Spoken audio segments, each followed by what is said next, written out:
વેરાવળમાં Sagarputra foundation ખારવા સમાજ આયોજિત રંગોલો રાસોત્સવ વિશાળ મેદાનમાં હજારોની જનમેદની ઉમટી વિનામૂલ્યે સર્વ સમાજ માટે નવરાત્રિ મહોત્સવનું 10 દિવસનું આયોજન વિજેતા ખેલૈયાઓને દરરોજના ઇનામો મેગા ફાઇનલમાં લાખોના ઇનામો ગીર સોમનાથ જિલ્લાના વડામથક વેરાવળમાં દર વર્ષની જેમ આ વર્ષે પણ સાગરપુત્ર ફાઉન્ડેશન ખારવા સમાજ દ્વારા આયોજિત રંગીલો રાસોત્સવનું ભવ્ય આયોજન કરવામાં આવ્યું છે, જેમાં વિશાળ મેદાનમાં 10,000થી વધુ લોકો બેસી શકે તેવી વ્યવસ્થા, હજારો ખેલૈયાઓ એકસાથે રમી શકે તેવું મેદાન, અદ્યતન સાઉન્ડ સિસ્ટમ, મંડપ ડેકોરેશન સહિત લોકોના આકર્ષણનું કેન્દ્ર બન્યું છે.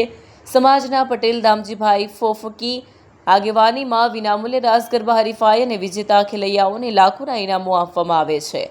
કોઈ પણ અનિચ્છનીય બનાવ ન બને તે માટે સ્વયંસેવકોનો ટીમ સિક્યુરિટી પોલીસ બંદોબસ્ત તૈનાત કરાયો છે. દરરોજ હજારોની સંખ્યામાં જનમેદની ઉમટે છે. રાજકીય, સામાજિક, સરકારી, સહકારી અગ્રણીઓ પણ આ રાસોત્સવમાં હાજરી આપી રહ્યા છે.